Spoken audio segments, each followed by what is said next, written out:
भोजशाला में पूजा और नमाज सब शांति से हो गया है। मुख्यमंत्री ने कहा है बहुत अच्छे से सब कुछ संपन्न हो गया है। हिंदुओं ने मां सरस्वती की पूजा भी कर ली और मुस्लिम पक्ष के लोगों ने नमाज भी अदा कर ली। धार की भोजशाला में जुमे की नमाज और सरस्वती पूजन बिना किसी ज्यादा तनाव के पूरा हो गया, जो कि सबसे अच्छी बात है। लेकिन धार में आज माहौल कैसा था, कितनी पुलिस फोर्स लगी थी, सुरक्षा व्यवस्था कैसी थी, हिंदुओं के कौन कौन से अनुष्ठान हुए, मुसलमानों ने कहाँ नमाज अदा की, जब दोनों पक्ष आमने सामने थे तो किसी तरह का कोई टकराव तो नहीं हुआ, पुलिस को कितनी मेहनत करनी पड़ी, ये तो आप भी जानना चाहते हो, यही मैं भी दिखाना चाहता हूँ। देख लीजिए। जुमे की नमाज का समय दोपहर 1 से 3 बजे तक का था, लेकिन पूजा का समय कब से था? सूर्योदय से सूर्यास्त तक। इसलिए लगभग सुबह 6 बजे से ही हिंदू पक्षों के लोग भोजशाला में आने लगे थे। जैसा आपको पहले बताया था, हिंदुओं के आने जाने के लिए एंट्री पॉइंट अलग था और मुस्लिम पक्ष के लिए एक अलग रास्ता बनाया गया था। भोजशाला के मुख्य गेट पर बैरिकेडिंग की गई थी, मेटल डिटेक्टर लगाए गए थे और एक भी व्यक्ति बिना चेकिंग के अंदर नहीं जा सकता था। मतलब जिस तरह का माहौल छावनी में होता है, बिल्कुल वैसा ही माहौल धार में था। कहा जा रहा था कि 8000 से ज्यादा पुलिस के जवानों को तैनात किया गया है, लेकिन ये तैनाती सिर्फ 1 या 2 इलाकों में नहीं की गई, बल्कि पूरे शहर को करीब 7 अलग अलग जोन में बांटा गया और एसपी रैंक के अधिकारी पूरी व्यवस्था को मॉनिटरिंग कर रहे थे। एक गली में चौराहों पर पुलिस के जवान और रैपिड एक्शन फोर्स के जवानों को तैनात किया गया। व्यवस्था कितनी बारीकी से की गई थी, इसका एक और उदाहरण आपको बताता हूं। पूरे शहर को अलग अलग 7 जोन में बांटने के बाद भोजशाला को भी अलग अलग 6 सेक्टर में बांटा गया। इसका मतलब क्या? इसका मतलब ये कि सुरक्षा की छोटी छोटी लेयर बनाई गई और माइक्रो लेवल पर प्लानिंग की गई कि कहीं पर भी कोई गुंजाइश ना हो। सुबह 6 बजे से ही भोजशाला के अंदर वाग देवी का चित्र रख दिया गया था, जिसके सामने हवन और अखंड पाठ होना था। अब बहुत से लोगों के मन में सवाल होगा कि क्या भोजशाला के अंदर वाग देवी यानी मां सरस्वती की असली मूर्ति नहीं है, जो चित्र रखकर पूजा की गई? इसका जवाब यह है कि वाग देवी की असली मूर्ति साल 1907 से लंदन के एक म्यूजियम में रखी, इसलिए चित्र के सामने भोजशाला में पूजन किया जाता है। लगभग सुबह 7 बजे तक ढोल मजीरों के साथ श्रद्धालु भोजशाला के अंदर प्रवेश करने लगे और जैसे जैसे दिन आगे बढ़ा, श्रद्धालुओं की संख्या हजारों को पार कर गई। हिंदुओं के लिए बसंत पंचमी बहुत बड़ा उत्सव होता है, इसलिए भोजशाला के ग्राउंड फ्लोर को भगवा झंडों और गेंदे के फूलों से सजाया गया था। सुबह 7:25 पर अखंड ज्योति प्रज्वलित की गई और ठीक 7:30 बजे हवन भी शुरू हो गया। हालात तनावपूर्ण थे, व्यवस्था पुख्ता थी, प्रशासन के कंधों पर बहुत बड़ी जिम्मेदारी थी, इसलिए सुबह 9 बजे से ही कलेक्टर प्रियंक मिश्रा खुद ही भोजशाला पहुंच गए। इसके बाद ठीक 10 बजे केंद्रीय राज्य मंत्री सावित्री ठाकुर भी भोजशाला में मां वाग देवी की पूजा में शामिल होने के लिए पहुंची। भोजशाला में सुबह सुबह माहौल कैसा था? पुनीत विजयवर्गीय वहीं थे। केंद्रीय मंत्री सावित्री ठाकुर से भी उन्होंने बात की है, रिपोर्ट दिखा देते, देखिए।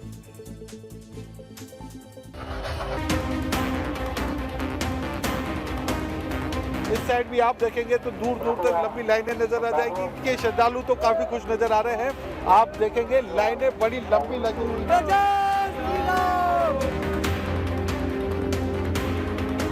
सरस्वती के इस पावन अवसर पर जो भी आज प्रशासन की जो व्यवस्था है वह काफी बेहतरीन है। सब शांतिपूर्वक हो रहा है।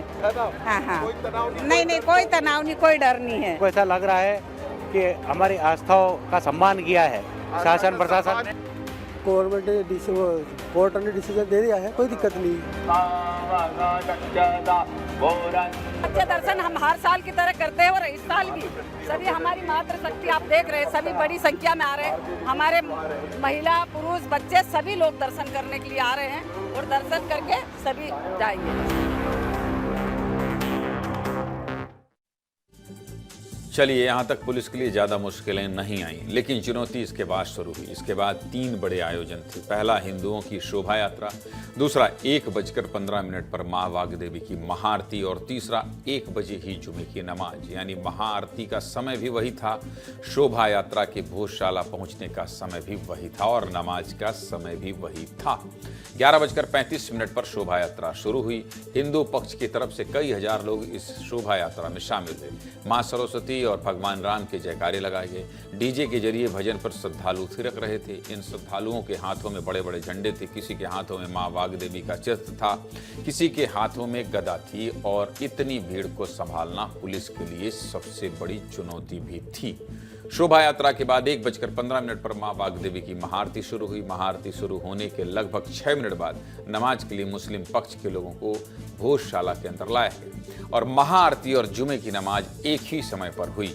जब महाआरती और नमाज अदा की गई तब भोजशाला में कैसा माहौल था, आपके मन में ये भी जिज्ञासा है तो रिपोर्ट देख लीजिए।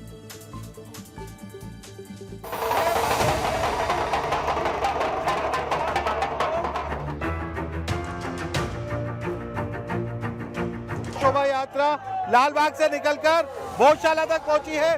बड़ी संख्या में लोग उस शोभा यात्रा में शामिल थे। हजारों की संख्या में लोग लाइन में लगे हुए हैं।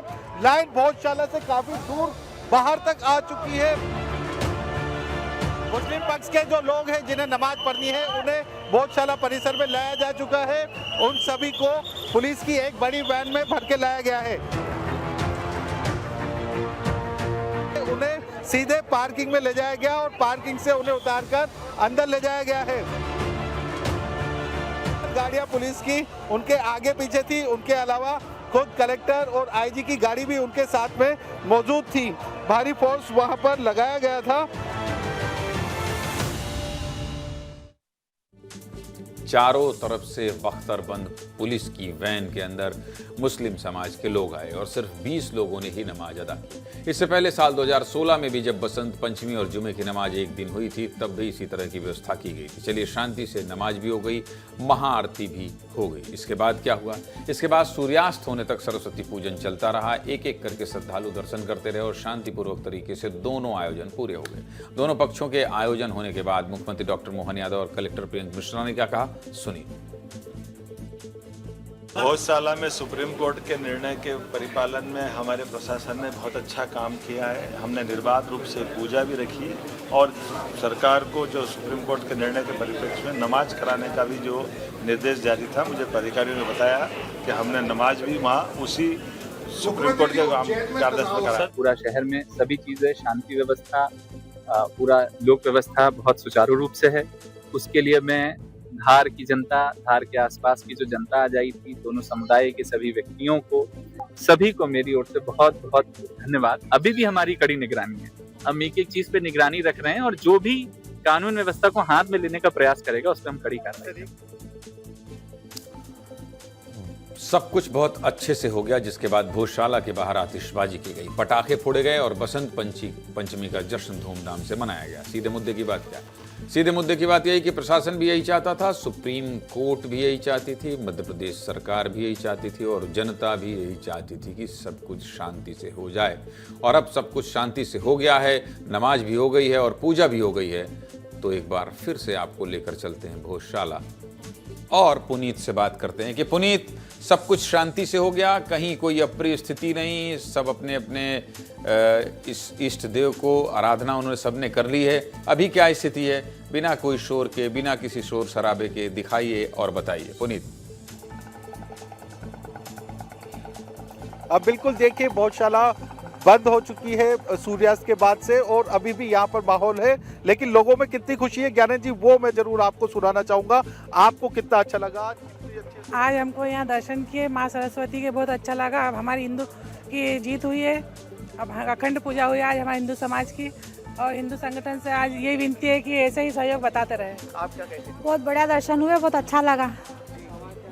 बढ़िया दर्शन हुए और अच्छा लगा हमको भी, माँ के दर्शन हुए, अच्छा लगा। अच्छा, अखंड पूजा हुई, आप युवाओं को क्या लगा, कैसा लगा? बहुत अच्छा लगा। हमने पहली बार जरा इलाका दिखा दीजिएगा पुनीत, एक बार जरा इलाका दिखा दीजिएगा कि यहाँ पर ये है, यहाँ पर ये है, यहाँ पर ये है, और थोड़ा समझ जाए ना जो लोग टीवी देख रहे हैं।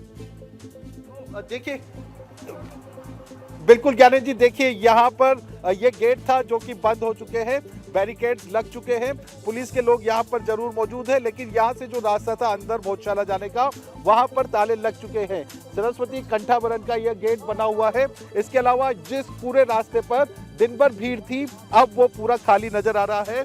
जो यहाँ के कार्यकर्ता है, जो पदाधिकारी है, वो चुनिंदा लोग यहाँ पर है, कुछ श्रद्धालु भी मौजूद है जो यहाँ मौजूद है। देखिए पूरा बहुत अच्छा रहा, काफी शांतिपूर्वक ये आयोजन हुआ है। तो अब ये सड़कें खाली नजर आ रही है। जिन सड़कों पर कदम कदम पर पुलिसकर्मी थे वो भी लगभग खत्म हो चुका है। तो ये तस्वीरें इस वक्त की है धार की। बैरिकेडिंग्स जो की गई थी वो बैरिकेडिंग्स भी लगभग सड़कों की हटा दी गई है। पुलिस वालों ने भी राहत की सांस ली है, क्योंकि ये अच्छी काफी बात अच्छा है, ये अच्छी आयोजन खबर हो रहा है और शानदार कवरेज के लिए सभी पक्षों की बातचीत दिखाने के लिए आपका भी बहुत धन्यवाद पुनीत, बहुत बहुत धन्यवाद।